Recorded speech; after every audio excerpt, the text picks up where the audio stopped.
Women only can help other women, like a man doesn't have anything to learn from a woman. They're fake. You have to realize what you're doing and why you're doing it. I see it as my responsibility.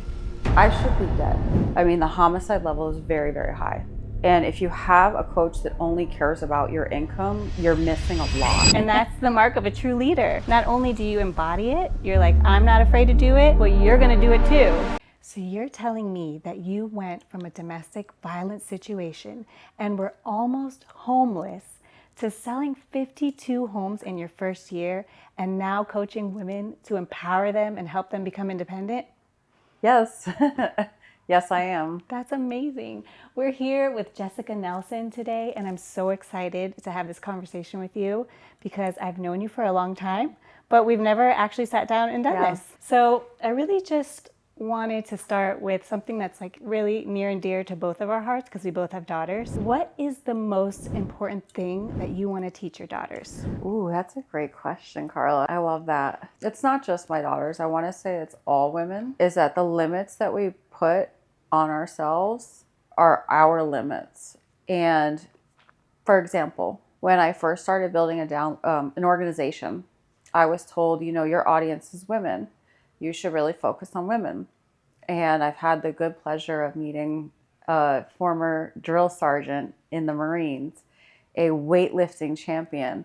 And these are people I have the opportunity to mentor, right? And traditionally, a lot of people would think women only can help other women, like a man doesn't have anything to learn from a woman. So I just really want all women to understand that these are stereotypes and labels that you've placed on you, and they're not real. They're fake. I love that. It's so true. It's like, just because we're women, we're here just to attract other women, but we have a lot of value that we can add to everyone. Absolutely. I don't know if this is true for you, but I find it really hard to find other women who I can look up to, who are doing big things that I want to do. Yeah. But I know that you're really good at connecting with people and making relationships. So who are some of your biggest role models and how did you find them? That's a great question too. So Barbara Corcoran is my first role model. I used to watch her on Shark Tales. She has a book and it's about her journey in real estate. If you are new to real estate and you're finding your way, go out and buy this book right now. It's called Shark Tales. It's, Tales of a Shark. It's Barbara Corcoran's first book. Okay. And it basically gives the blueprint of her career in New York City and what she was doing and how she had nothing. And her boyfriend at the time tried to steal her did steal her business, actually. He took it from her. All these different things this woman went through. And I literally did the same exact things. So in her book, she talked about if you don't have any money, but you need to look professional, buy a coat. Because you live in New York City, you're going to use a coat. And no one ever questions when you wear a really nice coat a lot of times because most people don't have a lot of coats. So this is the first thing I did. I got a nice coat to look the part. She has this other saying. It's if you need curb appeal, paint the rocks white. And basically it was just like, you can make things look better than they are. You don't have to redo the whole house. All these little things that like really helped me out in my career. I think she's amazing. I love that book so much. Another one for me would be, I'm meeting new people. I had the good fortune yesterday of meeting Krista Mashore. And you ever have somebody that you're drawn to and you don't know why? You're like, you don't know them, right? You have that parasocial relationship. Mm-hmm. And you're like, I don't know why this person's energy, like I just like them. So yesterday I got to interview her and I figured out exactly why I really like her. It's because she's walked in my path. She went before me. And I just really respect a lot of those people who can be vulnerable and talk about how hard it was and how they had to overcome. And they're not hiding the information. They're not like, oh, it's mine, you can't have it. They're giving it to you to use. So those have been some of my role models. I would say Krista and Barbara.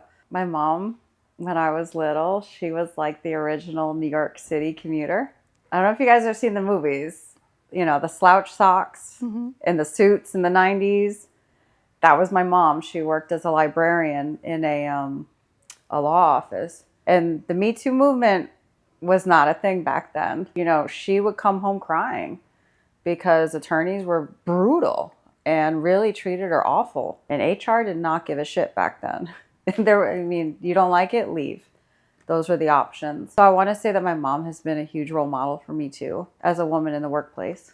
Is that where you'd say you get your courage from? Because I noticed that you're not fearless, but you fear less than most people. Like, you don't have any problems going up to people, introducing yourself, ask them questions. Hey, can I interview you? Moving markets. You moved from New Jersey to Texas with nothing and started over your whole real estate business. So like, how do you tap into that and how do you cultivate that? I think it's a matter of you have to realize what you're doing and why you're doing it. I see it as my responsibility. If I do not do these things, why was I saved from what I went through? I should be dead. The statistics on women who have experienced what I went through, many of us do not make it. I mean, the homicide level is very, very high. The amount of times that like I was choked up against the wall and had a seizure and woke up, right? Like that God gave me a purpose in my life. And I know that I'm here for a reason. So I see it as being irresponsible to waste this opportunity and not do those things that I know are going to expand myself and expand those who are in my circle. That's super powerful.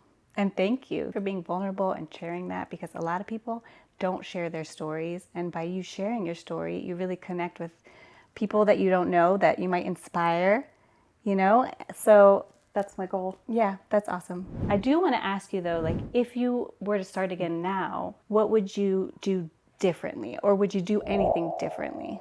I started off in a different coaching organization, and I think it was good for what it was. At this point, I would have, just because I know such better coaches and I have had a lot of mentors, I think I would start with different coaches this time. People who don't just work on your business, but on you as a person. It's a more holistic approach. As an entrepreneur, you're not just producing income, you're producing a better you. And if you have a coach that only cares about your income, you're missing a lot. No, I totally agree. And I think that Aaron, who's your coach now, does an awesome job at that, because not only, you know, does he coach on the real estate side, but he's working on himself as a person. And by doing that, he's kind of allowing everyone else to work on themselves. I mean, I see you as a sister. And your family has made a huge difference in my life. Not just Aaron, but you as well. I mean, yes, he was my coach. But when I first started coaching with you guys, I don't know if you remember, I sent you a gift and I had never met you. But it was because I knew that you were why he is who he is. I knew that he couldn't be who he was without you being who you are. Kind. Thank you. And I needed that positive example. You know, for a lot of women who've maybe only seen something negative in their peers and people their own age, it's really important to find people who can be something different and be a positive example for you so that you believe that this can happen for you too. Yeah. And I will say the same thing, that you inspire me in a lot of ways. Because you have this ability to just make things happen. The last time you came to visit us, you were like, oh, we're going to be doing this event. You're going to be speaking. We're going to be doing this. You're just telling everybody like what we're going to be doing. And that's the mark of a true leader. Not only do you embody it, you're like, I'm not afraid to do it, but you're going to do it too. And you've inspired a lot of people in our organization to just kind of get out of their comfort zone. Thank you. I think that your husband and you need some support. Too often what I see is that there's one person rowing the boat and a lot of people are like either just sitting there with the paddles or they're rowing in the opposite direction, and it's really hard to do that day in and day out as a leader. You need like people who are on your side rowing with you. So I love to be that with you, and I'd love to have some more people be that with us. So you've been an elite builder with EXP for about a year now, correct? So what has that done to change your business and your life? Everything. I never saw a way out. So I was on a transaction treadmill, which I'm going to be really clear, there's nothing wrong with that. When you need income, I really can't think of a better industry, especially for women, especially for immigrants, especially for minorities. There is no cap to what you can do. No one's going to tell you you can't have this salary. You can create whatever you want. So I'm not saying that transactions are bad. I think it's a blessing. But what started to happen for me, and I think I was on a call with you and your I started crying, is I was missing my kids' childhood. It's okay when they're 3, right? You're always out working, like you're not really missing a whole lot. You know, they're not really cognizant.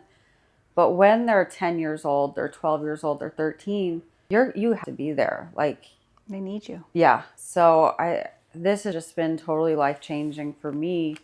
I have not missed a single softball game. I don't miss track meets anymore. My daughter Kenzie actually likes me now because I'm around and she can talk to me. She was really angry with me for a long time. She felt neglected. So it's been a total game changer for me as a one income household parent. Yeah, and I think this is the time in their lives where they really are looking to you to know what it is to be a woman, you know, because they're becoming women. So this is like the perfect time for you to really be there for them. I know I want to ask you because I know that giving back is like super important to you. So like, where do you see that going? Like in a perfect world, what do you want to do to like really give back? You know, I've been really thinking about this lately. I actually started writing things down for the first time. You know, I said this for a long time and I haven't done shit about it. I hope that somebody out here will push me or hold me accountable. I have wanted to start a women's house. What we have now is a place where you can go for shelter. It's temporary. I want a home where we can equip women with skills and tools because financial independence is the way out. And it just so happens to be that this particular industry is really favorable to women and it's a skill I know that I can teach. But I've been wanting to do this a long time to have, you know, like a safe house where women who want to escape can go to and then actually learn rehabilitation skills to where they can really leave this time and not keep going back. The statistics are that women go back 7 times before they actually leave, if they ever do. And many times the only reason why they do leave is because they leave this earth. Sad. It's really sad. So I want to do something about it. Well, if anyone out there has any good contacts to help her start this home, I want to be involved too. That sounds like, you know. I think Florida is a great place to start just because the population's so large. Florida and Texas. Mm-hmm. That's awesome. Well, I'm so excited to be in Cabo with you. Me too. I mean, this is like a vacation, but we also get to learn at the same time. I love our company. I know. It's amazing. Great because, I mean, it's building culture while you're here because you get to know everybody and kind of like see what we're all about, but we're still learning. Yeah. So I just wanted to ask you, was there anything unexpected or exciting that you learned in our first day? Our first day was so fun. What was my biggest takeaways? I think my biggest takeaway was from the gal from Atlanta. First of all, I love whenever someone who is not the norm gets on stage and kills it. I love that. Especially a woman. Yeah. So seeing her go up there and she was just so powerful. That was awesome. But what I took from her is she's doing agent attraction in a fun way. So she's not cold calling people. She's not saying, hey, come look at this. She was renting out skating arenas and showing them the culture, right? And I think that when we talk to sellers, right, we future pace them. Why aren't we future pacing agents to see this is what your life will be like? That was a really powerful thought because we do have something very fun, very special, unique. Let's show them rather than tell them. Yeah. I agree. I mean, we can definitely do so many more creative things that we're not even thinking about. So it's that we want to do. Exactly. That are fun. So yeah, it definitely opens up to thinking bigger and, you know, trying new things. So if anybody has questions for you, if they want to learn more about how to join your organization, where can they find you? Elite Real Estate Coaching, Novello.com. I am a real estate coach with the Novello organization. And a good one. Oh, thank you. Well, thank you so much for coming. I want to give you a hug because I'm so fun. grateful and happy to be sharing this day with you. And you're an amazing woman and an inspiration. Oh, thank you.